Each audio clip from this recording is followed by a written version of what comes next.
अगला क्वेश्चन है बाघ गणना 2018 के विषय में। अभी 2018 में बाघों की गणना हुई थी। पहला कथन कह रहा है कि गणना की सूचना के संग्रहण करने के लिए MS-TRIPS ऐप का प्रयोग किया गया था। ये सही है, MS-TRIPS ऐप का प्रयोग किया गया था। दूसरा, इस बार पूर्वोत्तर भारत को कवर करने पर विशेष ध्यान केंद्रित किया गया था। ये भी सही है, आंसर सी होगा। तो हर 4 वर्ष में जो है राष्ट्रीय बाघ संरक्षण प्राधिकरण के द्वारा बाघों की गणना की जाती है और यह पहली बाघ गणना थी। पहली बाघ गणना 2006 में की गई थी। 2018 में एक मोबाइल ऐप का प्रयोग किया गया जिसको MS-TRIPS का नाम दिया गया और इस मोबाइल ऐप का इस्तेमाल पहली बार बाघ गणना की सूचना के भंडारण के लिए किया गया था। अगली विशेषता थी कि 2018 का एक और प्राथमिक ध्यान पूर्वोत्तर भारत को इस दायरे में लाने का था जो कि पिछली गणनाओं में शामिल नहीं कर पाए। इसके अलावा पहली बार 3 पड़ोसी देश जिसमें भूटान, नेपाल और बांग्लादेश द्वारा पूरे भारत में विशेषकर परस्पर सीमावर्ती क्षेत्रों में भी बाघों की संख्या की गिनती की गई थी। नेक्स्ट क्वेश्चन है, देखना कौन सा कथन सही है। पहला कह रहा है कि 2018 की बाघ गणना के अनुसार भारत में मध्य प्रदेश बाघों की सर्वाधिक संख्या है। सही है। अगला कह रहा है कि प्रत्येक 4 वर्ष में एक बार बाघ गणना का आयोजन किया जाता है। ये भी सही है। Next, world life institute of India WWI एक NGO है जो भारत में बाघ गणना आयोजित करता है। ये गलत हो जाएगा। राष्ट्रीय बाघ प्राधिकरण के द्वारा बाघों की गणना की जाती है। आंसर ए होगा। 2018 में जो बाघों की गणना की गई थी उसमें बाघों की कुल संख्या भारत में 2967 हो गई है। यह 2014 की तुलना में 1/3 वृद्धि दर्शा रहा है। मध्य प्रदेश राज्य में बाघों की संख्या सबसे अधिक है जिसकी संख्या 526 है। इसके बाद कर्नाटक में 524 और फिर उत्तराखंड में 442 बाघों की संख्या है। छत्तीसगढ़ और मिजोरम, यहाँ बाघों की आबादी में गिरावट दर्ज की गई थी और अन्य राज्यों में सकारात्मक वृद्धि थी। तो छत्तीसगढ़ और मिजोरम ही ऐसे 2 राज्य थे जहाँ बाघों की संख्या में गिरावट दर्ज की गई थी। भारत में बाघों की 5 प्राकृतिक वास हैं यानी स्थल हैं। पहला, शिवालिक हिल्स और गंगा के मैदान हैं। मध्य भारत लैंडस्केप का पूर्वी घाट है, पश्चिमी घाट है, नॉर्थ ईस्ट हिल्स है, ब्रह्मपुत्र मैदान और सुंदरवन है। भारत ने 2022 की समय सीमा के भीतर 4 साल पहले ही इसका एक टाइमलाइन दिया गया था कि 2022 तक बाघों की जनसंख्या को 2 गुना करना है। तो भारत ने 2018 में ही जनसंख्या को 2 गुना कर लिया था।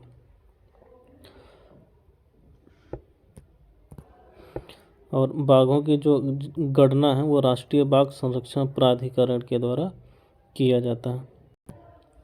अगला क्वेश्चन है, भारत के दूसरे सबसे बड़े स्तनपायी एक सींग वाले गैंडे का निवास स्थान देखना है कौन कौन सा है। पहला, काजीरंगा राष्ट्रीय अभ्यारण्य है, ये भी है। ये जल्दापारा अभ्यारण्य ये है। नागार्जुन रिजर्व नहीं है। मानस अभ्यारण्य है और ताड़ोबा अंधेरी रिजर्व ये नहीं है। नागार्जुन और ताड़ोबा अंधेरी रिजर्व ये टाइगर रिजर्व है। यहाँ सींग वाले गैंडे नहीं पाए जाते। तो आंसर बी होगा 1 2 4। एक सींग वाले गैंडे जो कि भारत के दूसरे सबसे बड़े स्तनपायी हैं, किसी समय भारत के गंगा मैदान के साथ साथ पश्चिम में राजस्थान तक पाए जाते थे। एक सींग वाले गैंडे असम के काजीरंगा और मानस तथा पश्चिम बंगाल के जल्दापारा अभयारण्य में पाए जाते हैं। नागार्जुन टाइगर और तड़ोबा अंधेरी ये टाइगर रिजर्व है। नेक्स्ट क्वेश्चन है एशियाई हाथी समझौता के संदर्भ में। पहला, यह एशियाई हाथी की मौजूदगी वाले सभी देशों का एक ग्रुप है, ये गलत हो जाएगा, यह एक NGO है। अगला कह रहा है इसका उद्देश्य भारत के अधिकांश हाथी गलियारों को सुरक्षित करना है, ये सही हो जाएगा, आंसर बी होगा। एशियाई हाथी समझौता 5 NGO की एक संयुक्त पहल है जिसमें अंतर्राष्ट्रीय कोष, IUCN, नीदरलैंड, विश्व भूमि ट्रस्ट और भारतीय वन्यजीव ट्रस्ट शामिल है। एशियाई हाथी गठबंधन ने अगले 10 वर्षों में भारत के 12 राज्यों के 101 हाथी गलियारों में से 96 के संरक्षण के लिए लगभग 187 करोड़ रुपए की व्यवस्था करने का निर्णय लिया था।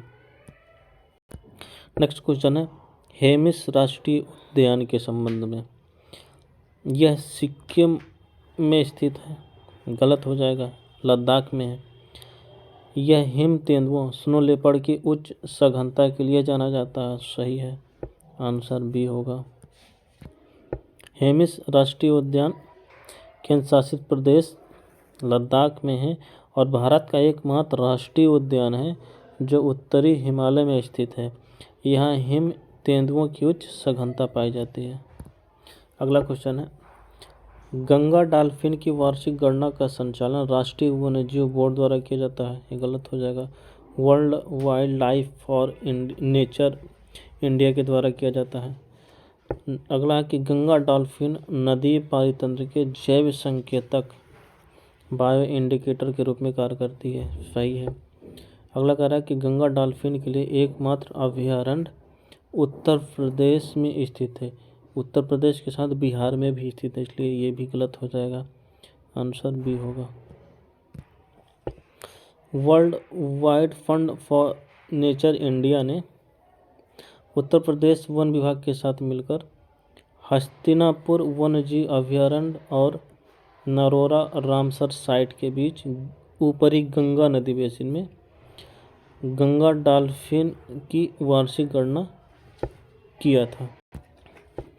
गंगा डॉल्फिन गंगा नदी की डॉल्फिन भारत और नेपाल तथा बांग्लादेश में गंगा, मेघना, ब्रह्मपुत्र और कर्णफुली सांगू नदी तंत्र में पाई जाती है।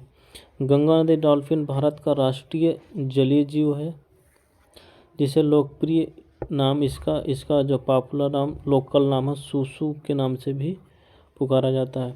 यह दुनिया में ताजे पानी की 4 डॉल्फिनों में से एक है, अन्य 3 डॉल्फिनों बाइजी है। अब इसके चीन के यांगजी नदी से विलुप्त होने की संभावना है। दूसरा पाकिस्तान में सिंधु नदी की भूलन है और तीसरी डॉल्फिन लैटिन अमेरिका में अमेजन नदी की बोटो डॉल्फिन है। ये 4 प्रजातियां केवल नदियों और झीलों में रहती हैं। इसकी उपस्थिति पारिस्थितिक तंत्र के स्वास्थ्य का संकेत देती है। वन्यजीव संरक्षण अधिनियम 1972 की अनुसूची फर्स्ट में वर्गीकृत किया गया है जो इसे पूर्ण सुरक्षा प्रदान करता है क्योंकि इसके तहत अपराध करने पर उच्चतम दंड निर्धारित किया गया है। अपराध करोगे तो हाई लेवल का दंड।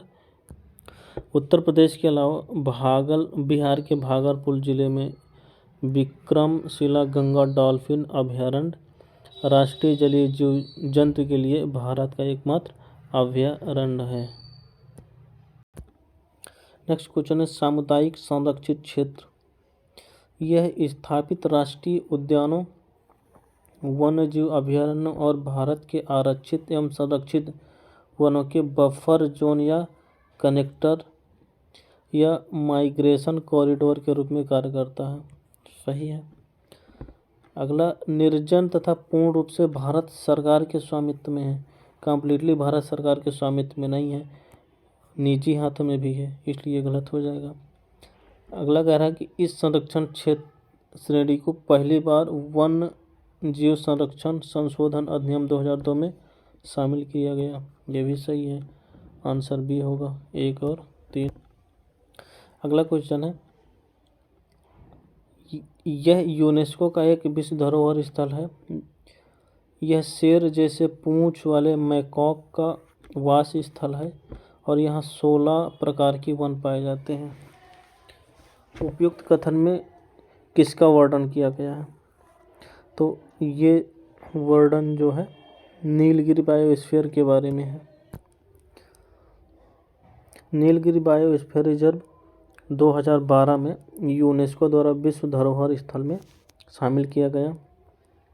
यह उष्ण कटिबंधीय सदाबहार वन, मोंटाने 16 और घास के मैदान, अर्ध सदाबहार वन, नम पर्णपाती वन, शुष्क पर्णपाती वन और कांटेदार वनों जैसे पारिस्थितिक तंत्र की एक विस्तृत श्रेणी का आश्रय स्थल है। केरल और तमिलनाडु राज्यों में फैले मुख्य क्षेत्रों के प्रमुख भाग में सदाबहार, अर्ध सदाबहार, नम पर्णपाती, 16 और घास प्रकार के मैदान। यहाँ पे जीव और वनस्पति की एक बड़ी आबादी है, जिसमें बड़ी संख्या में स्थानिक जीव शामिल हैं, जिनके संरक्षण का विशेष महत्व है। यहाँ पाए जाने वाले महत्वपूर्ण जीवों में बाघ, हाथी, गौर, शेर पूंछ वाला मैकॉक, चीतल, सांभर, जंगली सुअर, बार्किंग डियर, नीलगिरी ताहर आदि प्रमुख। अगला क्वेश्चन है, समुद्र संरक्षित क्षेत्र के संदर्भ में देखना कौन सा कथन सही है। ये ऐसे क्षेत्र हैं जहाँ किसी भी प्रकार की मानवीय गतिविधियों की अनुमति नहीं है, गलत हो जाएगा।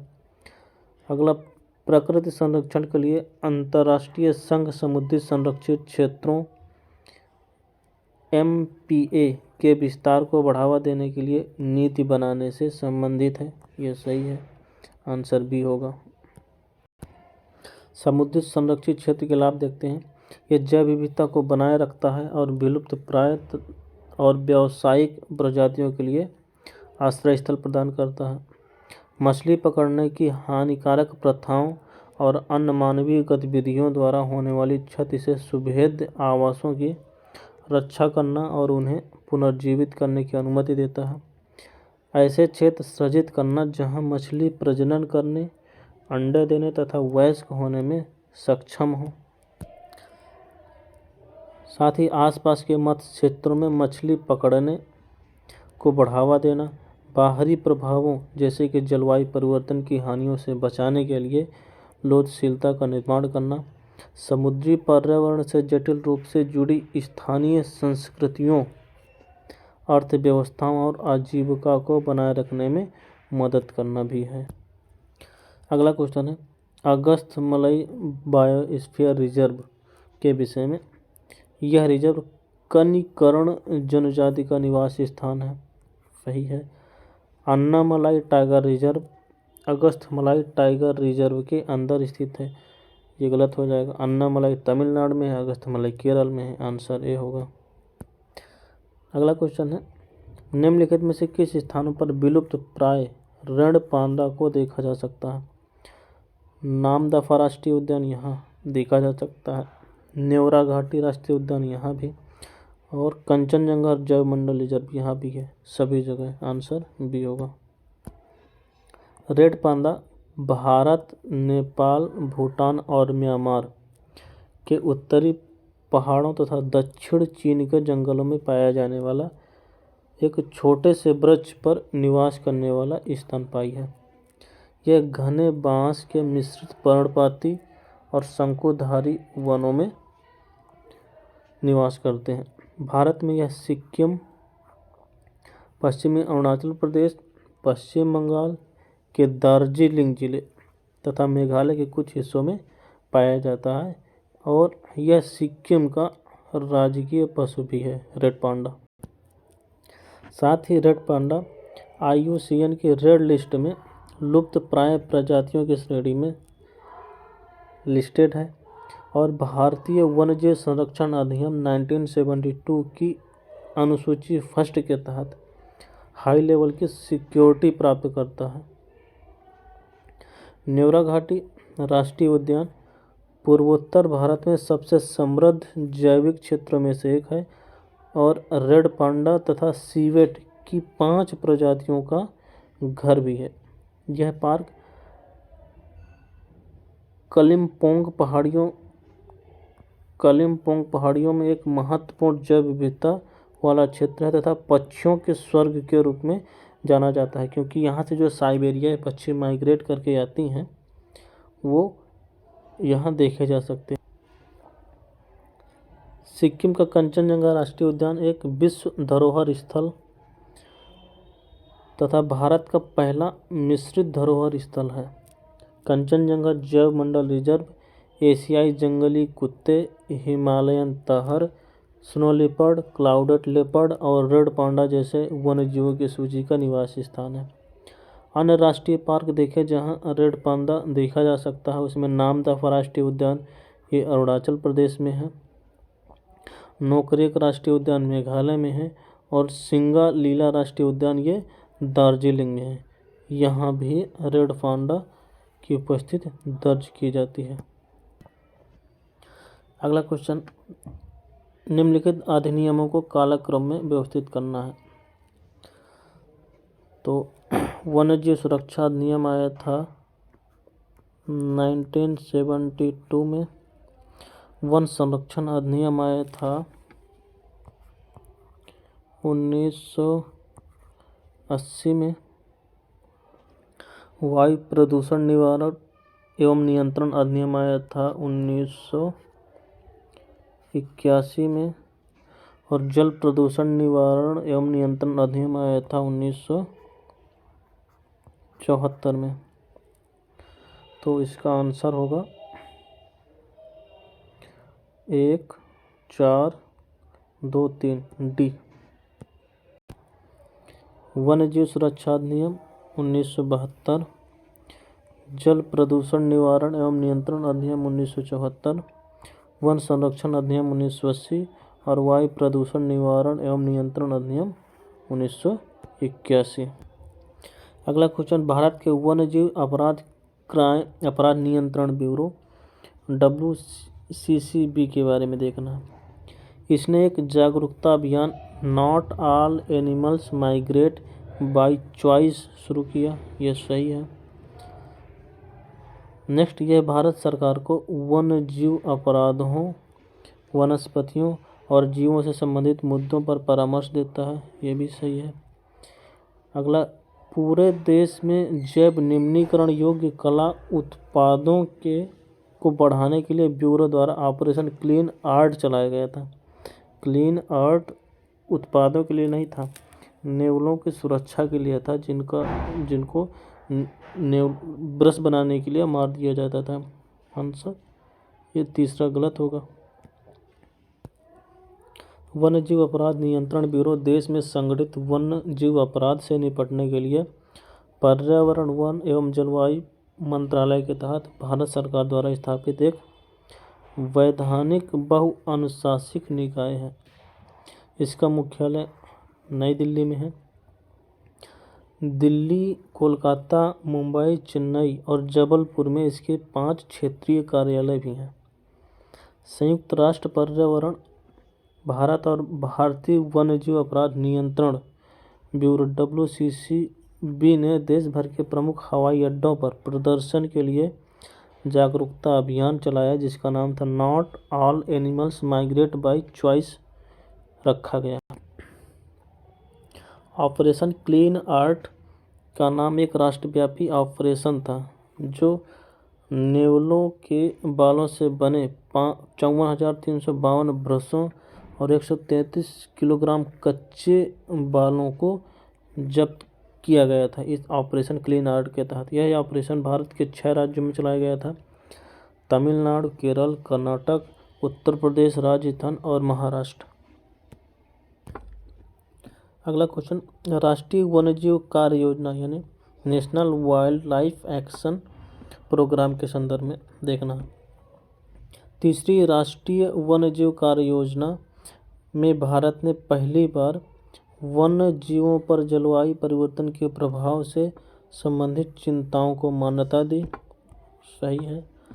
जलवायु परिवर्तन और वन्य जीव स्वास्थ्य, अंतर्देशीय, तटीय एवं समुद्री संरक्षण तथा वन्य जीव संघर्ष शमन मिटिगेशन जैसे मुद्दे तीसरे NWAP में शामिल किए गए। ये भी सही है। तीसरा है, अभी भी वन्यजीव संरक्षण और वन्यजीव अनुसंधान संबंधी नीतियाँ एवं संसाधन NWAP के तहत शामिल नहीं है। ये गलत हो जाएगा, शामिल की जा चुकी है। आंसर ये होगा।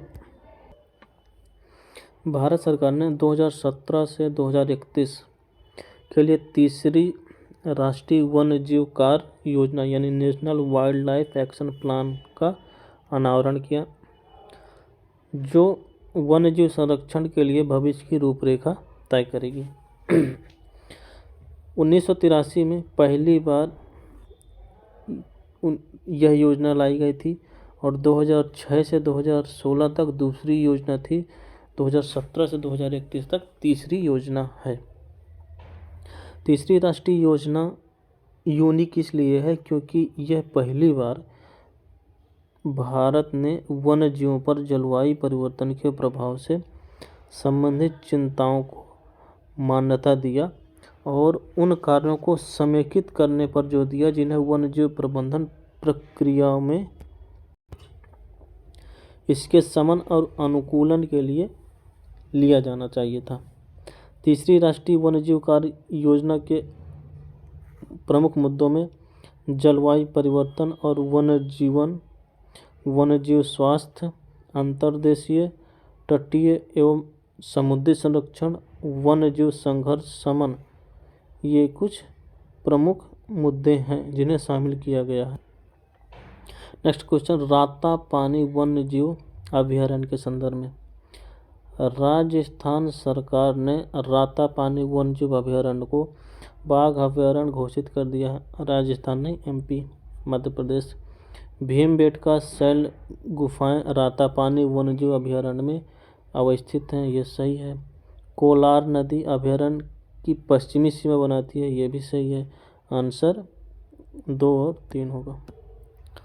रातापानी वन्यजीव अभयारण्य जो कि मध्य प्रदेश में है, मध्य प्रदेश सरकार ने इसे बाघ आरक्षित क्षेत्र घोषित करने का निर्णय लिया था और राष्ट्रीय बाघ संरक्षण प्राधिकरण ने अपनी मंजूरी भी दे दी है। यह अभयारण्य मध्य प्रदेश के भोपाल रायसेन जिले में और इसको बाघ आरक्षित क्षेत्र के रूप में अभयारण्य की घोषणा से अवैध खनन और अवैध शिकार की समस्या से जूझ रहे क्षेत्र में बाघों के बेहतर संरक्षण में मदद। भीमबेटका शैलाश्रय मध्य प्रदेश के विंध्य रेंज में है और इसको 2003 में यूनेस्को के द्वारा विश्व विरासत स्थल में शामिल कर लिया गया था। यह रातापानी वन्यजीव अभयारण्य से घिरा हुआ है। साथ ही यह अभयारण्य नर्मदा नदी के उत्तरी भाग मध्य प्रदेश की जीवन रेखा जिसे कहा जाता है नर्मदा नदी को, इसके समानांतर प्रवाहित होती है और कोलार नदी अभयारण्य के पश्चिम सीमा बना रही है। नेक्स्ट क्वेश्चन, अगला जैवमंडल रिजर्व है, दूसरा भौगोलिक क्षेत्र है। देखना कौन सम्मिलित है। कंचनजंगा ये पूर्वी हिमालय में है। सही है। पन्ना केन नदी में, ये भी सही है। पंचमढ़ी गंगा का डेल्टा क्षेत्र नहीं है, मध्य प्रदेश में है। गलत हो जाएगा। शेषाचलम मैकाल पहाड़ी में नहीं है, ये पूर्वी घाट में है, आंध्र प्रदेश। ये भी गलत हो जाएगा। आंसर 1 और 2 होगा। तो भारत में जो बायोस्फीयर रिजर्व की सूची देख लेते हैं। कच्छ का रण क्षेत्र यह गुजरात में है और इसका भौगोलिक स्थिति रेगिस्तान है। मन्नार की खाड़ी तमिलनाडु में है, ये तटीय क्षेत्र है। सुंदरवन पश्चिम बंगाल के साथ साथ बांग्लादेश में भी पाई जाती है और यह गंगा का डेल्टा है। शीत मरुस्थल हिमाचल प्रदेश में, ये पश्चिमी हिमालय का हिस्सा है। नंदा देवी उत्तराखंड में है, यह भी पश्चिमी हिमालय का हिस्सा है। नीलगिरी बायोस्फीयर रिजर्व ये तमिलनाडु, केरल और कर्नाटक में पश्चिमी घाट का हिस्सा है। दिहांग दिबांग अरुणाचल प्रदेश में पूर्वी हिमालय का हिस्सा है। पंचमढ़ी बायोस्फीयर रिजर्व मध्य प्रदेश में अर्धशुष्क क्षेत्र है। शेषाचलम पहाड़ियाँ आंध्र प्रदेश में, ये पूर्वी घाट पे हैं। सिमलीपाल ओडिशा में दक्कन प्रायद्वीपीय स्थिति है। अचानकमार अमरकंटक ये मध्य प्रदेश और छत्तीसगढ़ में मैकाल हिल में है। मानस असम में पूर्वी हिमालय पे है। कंचनजंगा सिक्किम में पूर्वी हिमालय में है। अगस्थ्यमलई बायोस्फीयर रिजर्व ये केरल और तमिलनाडु दो राज्यों में है, पश्चिमी घाट पे। ग्रेट निकोबार बायोस्फीयर रिजर्व ये अंडमान और निकोबार समूह पे द्वीप में है, एक द्वीप स्थिति है। नोकरेक मेघालय में पूर्वी हिमालय पे है। डिब्रू साइखोवा ये भी असम में है और ये पूर्वी हिमालय पे है। पन्ना मध्य प्रदेश में केन नदी पे। अगला क्वेश्चन है, अमीनपुर झील को भारत में प्रथम जैव विविधता विरासत जल स्रोत स्थल घोषित किया गया है। सही है। भारत जैव विविधता विरासत स्थल जैव विविधता अधिनियम 2002 के अंतर्गत घोषित करता है। यह जैव विविधता संरक्षण का एक तरीका है और स्थानीय निवासियों को स्थल की रक्षा करने के लिए प्रमोट करता है। ये भी सही है। तो तेलंगाना सरकार ने अमीनपुर झील को जैव विविधता विरासत स्थल अधिसूचित किया और यह देश का प्रथम जैव विरासत जल स्रोत स्थल है। नेक्स्ट क्वेश्चन, नगोया के आईची में जैव विविधता के संरक्षण के लिए 10 वर्षीय रणनीति बनाई गई। उसे आईची लक्ष्य, आईची टारगेट के नाम से जाना जाता है। इसके अंतर्गत जिन लक्ष्यों को रखा गया था उनकी पहचान करना है। पहला, जैव विविधता से प्राप्त लाभों को बढ़ावा देना। सही है। जैव विविधता के क्षेत्र में क्षमता निर्माण की प्राप्ति, ये भी सही है। और जैव विविधता के क्षरण को रोकना, ये भी सही है। सभी सही हो जाएंगे, आंसर डी होगा। नगोया के आईची जैव विविधता के संरक्षण के लिए 10 रणनीति अपनाई गई थी। उसे आईची लक्ष्य के नाम से जाना जाता है। अगला क्वेश्चन है, 2017 की हाथियों की गणना हुई थी। इसके अनुसार हाथियों की सर्वाधिक आबादी किस राज्य में है? सबसे ज़्यादा आबादी कर्नाटक में है और अगर बाघ की बात की जाए तो मध्य प्रदेश में।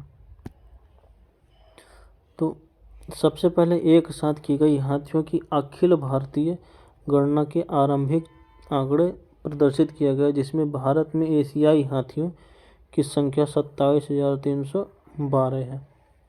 इसके अनुसार कर्नाटक में सबसे ज़्यादा हाथी हैं 6,049, फिर असम में, उसके बाद तीसरा स्थान केरल का आ जाता है।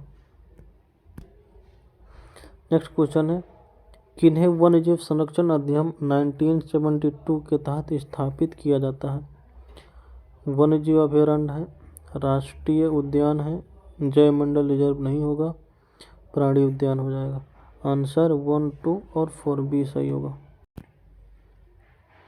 अगला क्वेश्चन, जैवमंडल आरक्षित क्षेत्र है और उनको सुमेलित करना है।